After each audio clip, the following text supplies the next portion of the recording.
Regionaalhaigla tervisepooltund. Täna 14. novembril tähistatakse ülemaailmset diabeedipäeva ja sel puhul on meie taskuhäälingusse tulnud Regionaalhaigla endokrinoloogia üksuse juht dr. Mart Roosimaa ja diabeediõde Tiina Mitt. Diabeet on levinud haigus. Kui palju seda Eestis esineb? Tere! Diabeedi esinemissageduse kohta Eestis tegelikult täpseid andmeid ei ole, aga hinnanguliselt võib öelda, et Eestis on kuskil 60-70 000 patsienti, kes diabeeti põevad. Ja sealhulgas on siis ka esimest tüüpi diabeeti põdevad patsiendid, keda on väiksem osa, et võib-olla suurusjärgus kuskil 6000 patsienti. Ja on ka selge see, et see esinemissagedus on läbi aastate olnud kasvavas trendis. Võib-olla viimastel aastatel ütleme selline haigestumine pole enam kiirenenud, vaid on jõudnud sellisele teatavale platoole, kus patsient või ütleme diabeediga inimesi tuleb iga aasta juurde enam-vähem samal määral. Et circa siin 6000 uut teist tüüpi diabeediga patsienti siis aastas. Me tunneme esimest tüüpi autoimmuunhaiguste hulka kuuluvat diabeeti ja teist tüüpi diabeeti, millest te just rääkisite, suhkruhaigusest. See on siis nagu elustiili haigus ka. Seletage natukene lahti need erinevad haigused ja nende tekkepõhjused. Et tõesti seda diabeeti on mitut sorti ja eks nad mõlemad on selles mõttes sarnased, et mõlemal puhul on probleem just nimelt sellise veresuhkru taseme regulatsioonis. Ja see on ka nende haiguste ainukene selline, ütleme, ühine nimetaja. Et tegelikult põhjused on neil täiesti erinevad. Et võib-olla esimest tüüpi suhkruhaigus, esimest tüüpi diabeet, et seda tuntakse rohkem kui sellise lapse eas algava haigusena. Ja selle puhul siis on põhjuseks selline autoimmuunne protsess, ehk siis protsess, kus organism kahjustab iseennast ja ta kahjustab omaenda kõhunääret, mis siis vastutab sellise hormooni tootmise eest, sellise aine tootmise eest, mis tagab veres stabiilse veresuhkru väärtuse. Ja probleem ongi just selles, et see kõhunääre selle kahjustuse tagajärjel enam ei toimi ja inimene jääb kogu eluks sõltuma siis süstitavast siis insuliinist. Ja teist tüüpi diabeeti puhul need põhjused on, ütleme, varieeruvad rohkem. Väga sageli tekib ta ikkagi sellises, ütleme, vanemas, ütleme, keskeas, vanemas eas. Ja üheks selliseks kõige peamiseks faktoriks, mis selle esile kutsub, on ikkagi rasvumine. Ja tegelikult ka muud eluviisidega seotud tegurid, selline väheaktiivne eluviis, ütleme, kindlasti see toitumine ja see suhkruhaigus avaldubki just nimelt selle tõttu, et oma kõhunääre küll töötab, aga ta ei saa enam selle liigse veresuhkruga hakkama. Et ta lihtsalt ei jaksa nii palju insuliini toota, kui oma organism vajaks. Kas inimesed teavad piisavalt nendest kahest haigusest? Millised on kõige levinumad väärarvamused mõlema diabeedi osas? Ütleme, endokrinoloogi vaatenurgast patsiendid enamasti jõuavad vastuvõtule siis, kui see haigus on juba varasemast diagnoositud ja nad tegelikult mingil määral on sellega kursis. Et ja võib-olla see on ka selline natukene erialane, kuidas ma nüüd ütlen, selline ootus, et ma juba eeldan, et see patsient natukene nagu teab sellest haigusest. Et võib-olla siin isegi diabeediõed oskavad selle kohta täpsemalt öelda, et kui patsient nüüd käib minu vastuvõtul ära, siis väga sageli selline esialgu esimese diagnoosi saanud patsient me suuname edasi diabeedile vastuvõtule, kes siis juba selgitab patsiendile natukene kõiki neid, ütleme, enesejälgimist, eluviise ütleme muud sellist praktilist, mis selle diabeedi ravi ja jälgimise juurde kuulub. Tiina, oskate siit natukene kommenteerida? Et mis on üks selline levinud arusaam on muidugi see, et küsimused, olgem ausad, sellised küsimused, et miks ma haigeks jäin, ma ei söö suhkurt. Et see on nagu selline põhiline väär arusaamine, et kõik tuleb ainult liigsest suhkru söömisest.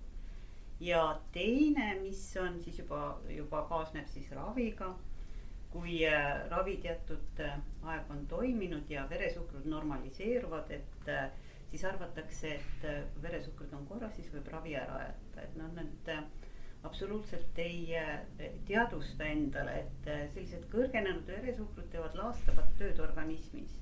Et nad kahjustavad veresoonkonda, perifeerset närvisüsteemi ja sellest edasi juba ükski organ ei saa töötada ilma toimiva verevarustused ja närvitalituseta. Et võttu see on nagu see põhilised asjad, just see ravi ärajätmine, kui veresuhkrud normaliseeruvad ja siis muud sellised teised on nagu võib-olla vähem ette tulevad asjad, aga neid ikka jätkub need igasugused aru saama. Millal inimene endal diabeeti kahtlustama peaks? Sageli on diabeet täiesti asümptomaatiline, et inimene ei tunnegi seda mitte kuidagi. Me räägime siis nüüd sellest teist tüüpi diabeedist. Täpselt nii, see kehtib küll teist tüüpi diabeedi kohta, aga tegelikult vastab see tõele ka sellise algava esimest tüüpi diabeedi puhul, kui see veresuhkru ainevahetuse häire on juba olemas, aga ta ei ole piisavalt väljendunud veel sellel antud hetkel, et inimesele endast kuidagi märku anda. Et esimest tüüpi diabeedi puhul tõesti, kui haigestumine toimub lapseeas, siis see haigestumise pilt on üsna selline markantne. Tavaliselt vanemad saavad siiski kohe aru, et lapsel on midagi valesti. Ja kõige tavalisemad asjad, mida siis näha võib, on selline väga rohke joomine, väga rohke WC-s käimine, võib-olla ka kehakaalu langus. Ja kuna see tekib suhteliselt kiiresti, üldiselt nädalate või võib-olla ka kuu-paari jooksul, et siis lapse eas see diagnoos tuleb tegelikult väga kiiresti nende sümptomite algamise järgselt. Aga täiskasvanu eas väga sage on siiski see, et see suhkruhaigus leitakse tegelikult juhuslikult, et mingisuguse muu tervisekontrolli käigus. Väga tüüpiline on kas siis töötervishoiuarstil analüüside tegemine või siis autojuhilubade jaoks tervisetõendi uuendamine, kus muu hulgas selgub, et veresuhkru tase on kõrgem, kui ta peaks olema. Ja kuna me esimest tüüpi suhkruhaiguse korral, sellel siis, mis algab lasteeas, me tegelikult ei tea täpselt, et mis on selle vallandav faktor ja ka väga raske on tegelikult sellist haiguse eelsoodumust kindlaks teha, siis selle puhul me mingisugust ennetavat tegevust meil lihtsalt ei ole. Aga teist tüüpi diabeedi puhul, mis on siis seotud eluviisidega, tekib vanemas eas, et tema puhul me ikkagi juba suudame natukene eelnevalt öelda, et kes on see riskirühm, et kellel see haigus üldse võiks avalduda ja kes peaksid ennast regulaarsemalt kontrollima. Kordame veel kord üle, kes see riskirühm on? Ja riskirühmaks võib lugeda inimesi, kellel on rasvumine, et mida üldiselt defineeritakse siis kehamassiindeksi alusel, ehk kehamassiindeks on siis kehakaal jagatud pikkuse ruuduga meetrites ja kehamassiindeks üle 30 on siis see, mida defineeritakse rasvumisena. Ja need inimesed, kellel see kehamassiindeks nii kõrge on, need kindlasti on siis üheks selliseks riskirühmaks, kelle puhul me teame, et see suhkruhaiguse avaldumine on sagedasem. Aga siin võivad olla ka muud faktorid, võib-olla riskifaktoriks ka näiteks teadmine, et perekonnas kellegil esimese astme sugulastest, emal isal, õel-vennal on ärilikkus. diabeet diagnoositud täpselt nii. Ja muidugi ka elu sellised viisid, et kui on teada, et inimene on füüsiliselt väheaktiivne, toitub ebatervislikult, et siis kindlasti see tähendab sellises riskigrupis olemist ja nendel puhkudel ilmselt on ka mõistlik silm siis peal hoida suhkruhaiguse võimalike siis sümptomite ja ka aega kontrollida suhkruhaiguse tekke osas. Kuidas siis diagnoosimine käib, et mis oleks esimene samm, kuhu inimene peaks pöörduma? Esimene samm tegelikult on vereanalüüs ja selles vereanalüüsis me tavaliselt määramegi veresuhkru sisaldust. See analüüsi on võimalik teha, ütleme, mitmel erineval viisil. Sageli määratakse see nii-öelda juhuslikul ajahetkel, et olgu see siis hommik, lõuna, õhtu, kus siis inimene tuleb vastuvõtule, me teeme vereanalüüsi ja see vereanalüüs siis võib meile öelda, et see veresuhkur on kõrgem kui ta peaks olema. Aga kuna see veresuhkru tase on siis mõjutatud väga palju toidu poolt, et siis see number ei ole võib-olla alati väga informatiivne, et ta võib olla natukene kõrgem, kui ta oleks näiteks hommikul tühja kõhuga, aga samas ta ei pruugi olla piisavalt kõrge, et me saaksime kindlalt öelda, et selle numbriga on nüüd midagi valesti, et see veresuhkur on liiga kõrge. Et siis sageli üheks selliseks esimeseks kontrollimise võimaluseks ongi määrata see veresuhkru tase just hommikul tühja kõhuga, kus me teame, et mis ta olema peab. Kõigepealt peaks siis inimene pöörduma perearsti juurde. Üldjuhul see nii on, et ütleme Põhja-Eesti regionaalhaiglasse või ka üldiselt endokrinoloogi vastuvõtule teistes haiglates patsiendid tavapäraselt pöörduvad mitte diagnoosi saamiseks, vaid pigem juba tol hetkel, kus see diabeet on olnud diagnoositud pikka aega ja ravi on lihtsalt jõudnud nii kaugele, et perearst on, ütleme, hädas, et ta ei tea, mis oleks kõige järgmine optimaalsem samm ja tegelikult ta vajab lihtsalt sellist välist vaadet. Nii et diagnoosimine tõesti sageli jääb perearstide teha. Ja peale seda siis juba patsient satub regionaalhaigla endokrinoloogide vaatevälja. Kui nüüd rääkida välja kujunenud haigusest, siis kuidas seda ravitakse, leevendatakse? See sõltub nüüd, kui me räägime, ütleme, esimest tüüpi suhkruhaigusest, kus siis oma kõhunääre on täielikult kahjustunud või vähemalt suures osas kahjustunud selle diabeedi avaldumise ajaks. Et siis seal üldjuhul põhiline osa on, ütleme siis insuliini süstimisel, õigete insuliiniannuste valikul ja siis ütleme oma toitumise ja füüsilise aktiivsuse arvestamisel sinna juurde. Et seal ei ole vajalik mingisugune selline spetsiifiline dieet, ei ole vaja piirata kaloreid, ei ole vaja tingimata piirata süsivesikute hulka. Et see on siis selline haigus, kus tuleb lihtsalt insuliini annus, süstitava insuliini annus ja oma eluviis viia sellisesse kooskõlla.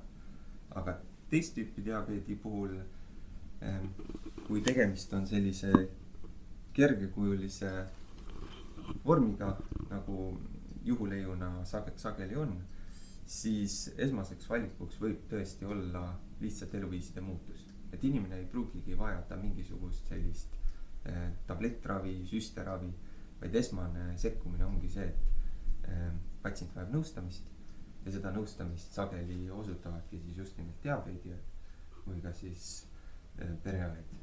Ja diabeediühenduses, et meil on siis abiks lihtsalt ka sellisel verbaalsele selle õpetusele veel ka väiksed sellised kontrollivõimalused, et meil on olemas siis kõrgtehnoloogiline see meditsiiniline kehaanalüsaator, millega me saame kontrollida just lihasmassi, skeleti fetilihaseid, noh, milleks see on vajalik, et kuna lihased on just glükoosi metaboliseerijad kõige rohkem organismis, siis me peame jälgima, et lihasmass oleks piisav. Nii et vastavalt siis sellele mitte ainult toitumisalane nõustamine, vaid ka siis füüsilise aktiivsuse nõustamine vastavalt siis sellele, kui seal on muutused. Ja samuti kaalu langetamisel, et mille arvelt see kaal langeb, et me saame kontrollida, kas kaal langeb siis lihaste või rasva arvelt, või vee arvelt, et ka selline rahvusisene ja rahvaväline vesi on seal võimalus nagu jälgida, ka seda on võimalus jälgida. Ja noh, mida me näeme, et noh, metaboolsetel inimestel tihtilugu see kaalulangus esialgu toimub ikkagi selle vee kaotusena. Ja alles selle järel tuleb siis rasvakaotus, et noh, et saab jälgida kogu seda protsessi, juhtida, aga muidugi ainult juhul, kui inimene on ise motiveeritud.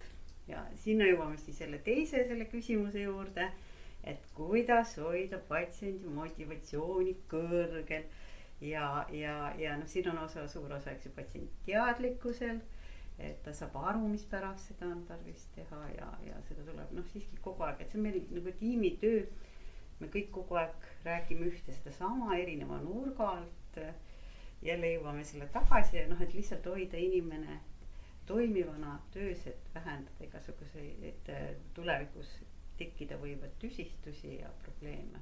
Kui palju aastaid teie juba olete töötanud diabeediõena? Oi, ma ei mäleta.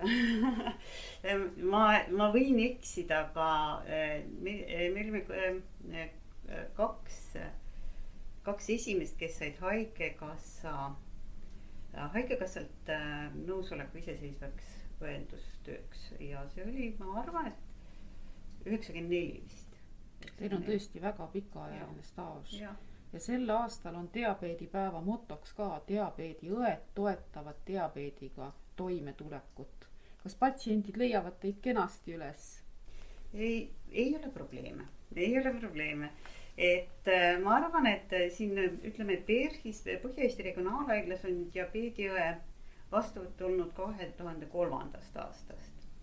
Ja noh, esialgu oli see natukene uudis siin ja sel ajal üldse ei olnud õendustegevus väga selline laialt levinud, inimesed ei teadnud seda. Aga ütleme sealt õige ruttu leiti see teenus üles ja noh, praegu ei ole probleemi. Et pigem on probleem sellest, et ei jätku nagu personali, et see on nagu probleem. Ja noh, tegelikult selle õe vastuvõtuga paraku on ka nii, et ega patsiendid ilma saatekirjata sinna vastuvõtule ei pääse. Et kui on vaja diabeedi vastuvõtule pääseda, siis see eeldab ikkagi saatekirja olemas. Endokrinoloogi saatekirja? Ei, see võib olla perearsti. See võib olla perearsti, mis teise distsipliini esindaja, siis võib ka gastroenteroloog võivad ükskõik kes, kirurgid, kes tahes. Aga öelge oma kogemusest, kas diabeetiku elu on läinud kergemaks? Nii ja naa. Et kindlasti on tekkinud igasuguseid võimalusi juurde, mida siin võib-olla veel 20 aastat tagasi ei olnud. Et võib-olla 20 aastat tagasi tähendas diabeet seda, et igatahes jõuti suhteliselt kiiresti sellise süstitava ravimi või õigemini insuliinini. Et seda ka sellise teist tüüpi diabeedi, teist tüüpi suhkruhaiguse korral. Siis tänapäeval ütleme, see ravivalikute ampluaa on väga oluliselt laienenud ja sageli me suudame seda insuliinravi algust ikkagi oluliselt edasi lükata. Ja isegi võib-olla astuda nii-öelda sammu tagasi, et selle insuliinravi pealt nii-öelda isegi mõningad patsiendid ära tuua. Ja siit lihtsalt tekib ka see, et patsientidel sageli on selline, ütleme, veendumus või ka väärarusaam, et kui nüüd süsteraviga pihta hakatakse, et siis see on kõik. Et keegi tuttav hakkas süstima ja siis ta suri ära.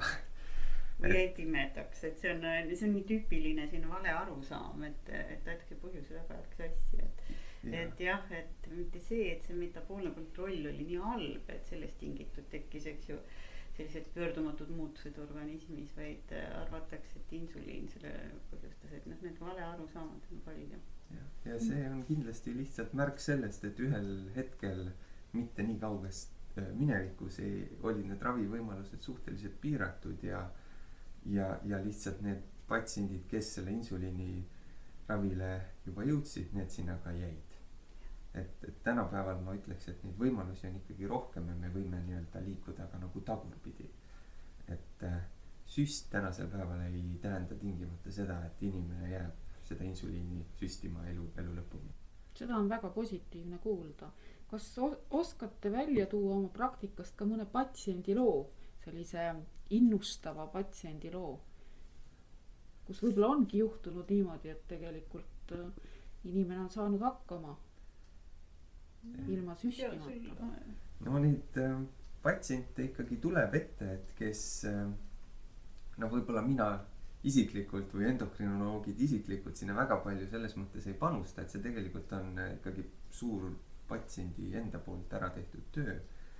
Et nad võib-olla on vajanud, ütleme lihtsalt sellist nõustamist, selliste eluviiside osas ja tegelikult nad on suutnud selle suhteliselt, ütleme, tagasihoidliku ja lühiajalise nõustamise pealt teha sellised järeldused, millega nad ise suudavad oma, ütleme, igapäevast elu nii palju muuta, et on võimalik, et see suhkruhaigus ühel hetkel võib-olla algab raviga, aga ühel hetkel ikkagi see ravi on lõppenud ja võib-olla lõppenud isegi aastateks. Korrigeerivad kehakaalu, korrigeerivad toitumist. Absoluutselt. Et mul just tuli selle jutuga seoses tuli meelde, et siin paar päeva tagasi käis üks patsient, kes oli hästi ilmekas näide, meesterahvas, 30-kilone, kes siis võttiski ennast kätte, siin on just näitab see, et inimene peab olema ise piisavalt motiveeritud. Tema praegune kehakaal on siis 110 kilo, aga see on üks asi, muidugi vererõhk on paranenud, kõik on paranenud, see on aga mis on selle nüüd probleemi nagu selline kõige helgem pool on see, et ta on pääsenud diabeediravimitest. Ta jälgib toitu, tal on veresuhte väga hoolsalt kogu aeg mõõdab veresuhkruid, et jälgib, et need ei tõuseks, vastavalt sellele toitub, liikub, hästi teadlik patsient ja algselt oli tal 3 erinevat diabeeditabletti peal. Praegusel hetkel ei vaja ta ühtegi. Et ta ongi juba nüüd 2 aastat on ta ainult dieedil on. Pidevalt käib kontrollis nii minu juures, perearsti juures ja kõik analüüsid on korras ja ta ei vaja seda. Aga ta on hästi distsiplineeritud ja hästi selline teadlik patsient. Et selline patsiendi omapoolne motivatsioon on sinust juba kõige tähtsam. Kõike muud saab aidata ja nõu anda ja toeks olla, aga omapoolne motivatsioon on kõige tähtsam. Tänapäeval see ravi on eelkõige ambulatoorne, saan ma aru, või millisel juhul inimene haiglasse võetakse?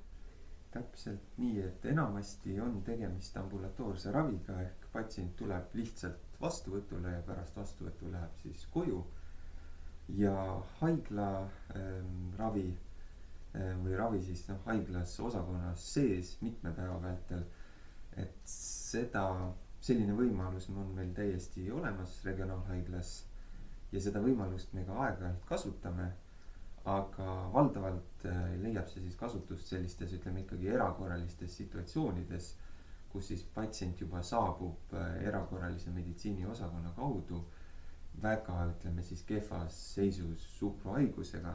Tüüpiliselt on need just nimelt esimest tüüpi diabeediga siis patsiendid, kellel esimest tüüpi diabeet on alles välja kujunenud või siis ka, ütleme, patsiendid, kellel mingil põhjusel on see regulaarne esimest tüüpi diabeedi insuliinravi katkenud. Et kas see on siis patsiendi enda algatusel katkestatud või mingisugusel muul põhjusel või mingi muu põhjus, miks see insuliini, ütleme, vajadus on muutunud nii suureks, et patsiendi lihtsalt ravi on tol hetkel ebapiisav. Ehk siis selline haigla sees osakonnas ravi toimub ikkagi peamiselt sellistel erakorralistel juhtudel. mis te patsiendi lähedastele soovitate, kas võib vahel vastuvõtule tulla ka lähedane? jaa, sageli käiakse koos, et ja noh, see on ikkagi nagu otseselt patsiendikeskne, eks ju, kõik see nõustamine on patsiendikeskne, me keskendume ikkagi konkreetse inimese probleemidele ja vastavalt sellele siis, et ei ole nagu üldlevinuid selliseid soovitusi, et noh, vastavalt probleemile käitumegi, et aga rahu, meelekindlust, toetust kindlasti, ütleme perekonnas, et see on see, mis aitab ka diabeeti haigestunult edasi minna ja võidelda, sest see on ju terve elu kestev võitlus, nad on nagu nööril käijad, et ühel pool on kõrged veresuhkrud, teisel pool on madalad veresuhkrud, nad peavad selle keskel hoidma tasakaalu, nägema perspektiivis selle ees, et veel palju asju hoidma ennast pidevalt tervena, et neil on väga raske, et neil on tarvis perekonna toetust. Ja siis teie diabeediõena siis aitate samuti seda balansseerida ja nõustada? See ei ole mitte, terve kõik me aitame, et endokrinoloogid, meil on nagu rohkem aega ette nähtud, me siis püüame leida selliseks elustiilile sobivaid valikuid ja raviskeemile sobivaid valikuid just teise tüübi puhul, et seal on nagu selline nõustamisosa suurem, et esimene tüüp, no seal on ka samuti esialgu, aga üldiselt esimese tüübi diabeetikud on mingi kas kaasuva haiguse või selle mõjul siis lähevad tasakaalust natuke välja, siis vajavad samamoodi nõust, et noh, kaasuvaid haigusi on igasuguseid, ka gripp, ka nohupüha võib teinekord viia sellise hea diabeedi tasakaalu paigast ära ja sel juhul vajatakse jälle nõu, kuidas järje peale saada. Kas COVID-19 valguses peaksid diabeetikud ka kuidagi valvsamad olema? No ma arvan, me kõik peaksime valvsamad olema. Aga ega nüüd see diabeet kui selline, ma arvan, et me ei saa seda nüüd väga selliseks suureks COVIDi riskifaktoriks lugeda, aga sageli lihtsalt diabeediga inimestel on hulk muid kaasuvaid haigusi, et mis siis kokkuvõttes suurendavad seda riski. Et sageli on ka mures olnud sellised, ütleme, noored, terved inimesed, kellel tegelikult kõik on korras. Et nad ravivad oma diabeeti hästi, neil on kõik kontrolli all. Et siis ma ütleks, et sellises olukorras see COVID ei peaks kindlasti olema selline, ütleme, suur mure. Et tegelikult sellised diabeediga patsiendid kindlasti ei erine kuidagi olulisel määral täiesti tervest sama vanast inimesest. Seda on hea kuulda. Lõpetuseks, mida sooviksite veel inimestele südamele panna ja meie patsientidele soovida? Et ma arvan, et siin tulebki soovida kõikidele patsientidele jõudu ja jaksu oma eluviiside muutmisel. Ja nagu Tiina ütles, siis sageli vajavad need patsiendid ka oma lähedaste tuge, sest tõesti oma toitumist muuta niimoodi üksinda perekonna sees on väga keeruline. Ja sageli see eeldabki siis seda, et nad vajavad sellist, ütleme, laiemakujalist toetust, mida kahjuks ei diabeediõde ega endokrinoloog ei saa pakkuda. Ja minu poolt võib-olla selline unistus, soov. Võib-olla, et ma ei tea, paljud teavad, võib-olla ei tea, aga siis Kanadas on Londoni linnas on väljak. Väljak on pühendatud Frederick Bantingule, siis sellele insuliini ühele avastajale ja seal põleb igavene tuli. Seal on lootuse tuli ja see tuli kustutakse ära siis, kui on leitud diabeedile ravi. Ja mina sooviks, et see ravi leitakse võimalikult kiiresti ja võimalikult lähema aja jooksul. Head diabeedipäeva ja suur tänu kuulamast Regionaalhaigla tervise pooltundi. Regionaalhaigla Tervise pooltund